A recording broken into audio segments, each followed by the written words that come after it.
Hello everyone, my name is Sini and I'm currently a BBLLB law student from NMIMS Hyderabad.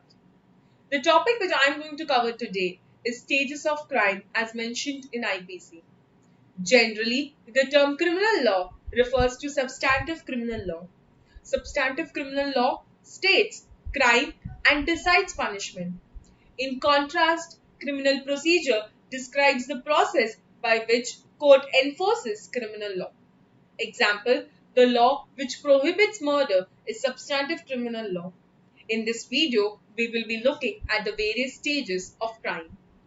Criminal law is a body that defines the acts which are illegal and affect the individual, property, or society. Crime threatens and harms public welfare and safety. Moreover, criminal law is different from civil law, and this the latter emphasis more on providing resolution rather than punishment. Whenever a crime happens, and that too intentionally, there is a full-fledged process or stage behind it. In case of every crime, firstly, there is intention to commit it. Secondly, there is a preparation to commit it. And third, there is an attempt to commit it. And last, there is an accomplishment.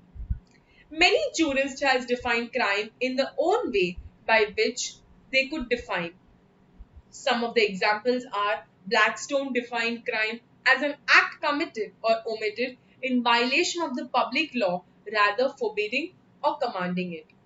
Stephen observed crime as a violation of the right considered in reference to the evil tendency of such violation as regarded by the community at large. Oxford Dictionary defines crime as an act punishable by law as forbidden by the stages or injuries to public welfare. Now let us get into the stages of crime. The first stage is intention. Intention being the first stage of any offense, it is called as a mental state or psychic state. In this stage, the offender decides the motive and decides his course or direction towards the offense. The ironical fact about this stage is that the law cannot punish a person just for having an intention to do any illegal act.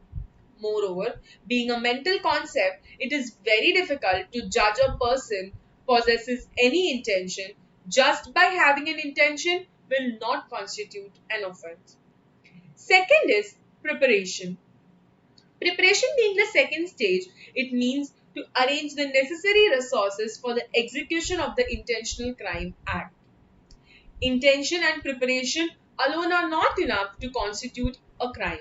Preparation is not punishable being in any case the prosecution fails to prove and the preparation in the question are for the execution of that particular crime. Third stage is attempt. An attempt is a direct movement towards the execution of the crime after the preparation of the plan.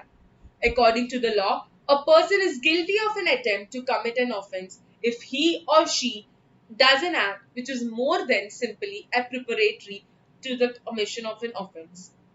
Moreover, a person is guilty of attempting to commit an offense even though the facts are such that the execution of the offense seems to be impossible.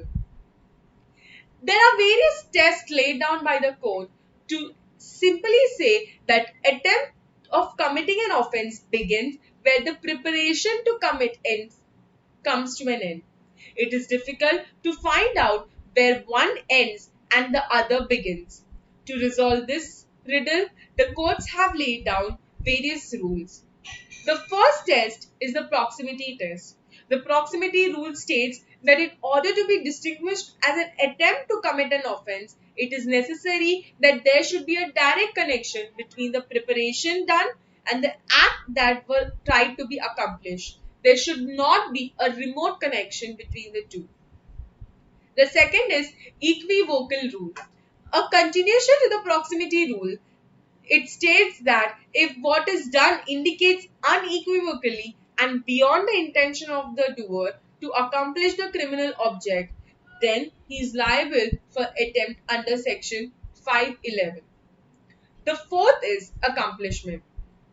Being the last stage of commission of an offense, if it is successfully completion, If the accused becomes successful in the attempt to commit the crime, he will be guilty of the complete offense. Moreover, if his attempt is unsuccessful, he will be guilty of attempt. The various questions coming up regarding the stages of crime are giving an example about preparation and accomplishment as a stage. So let us first take an example of preparation. Let us assume that Ram buys a gun and keeps the same in his pocket fully loaded in order to kill his enemy Rahim, but does nothing more than that. Ram has not committed any offense because at this stage of preparation, it will be impossible for the prosecution to prove that Ram is carrying the pistol in his pocket in purpose of killing Rahim. The next example for giving about accomplishment is A fires at B with the intention to kill. If B dies, A will be guilty of committing an offense, and if and if B is only injured, it will be a case of attempt to murder. So, I would like to conclude that each and every stage must be taken into account for charging someone as an offender or simply liable, and it is essential that all the stages must be fully or satisfied simultaneously, and if even one stage is absent, it will not be amount of crime under IPC. I hope that my today's video helped you in understanding the crime and the stages of crime in detail. Thank you.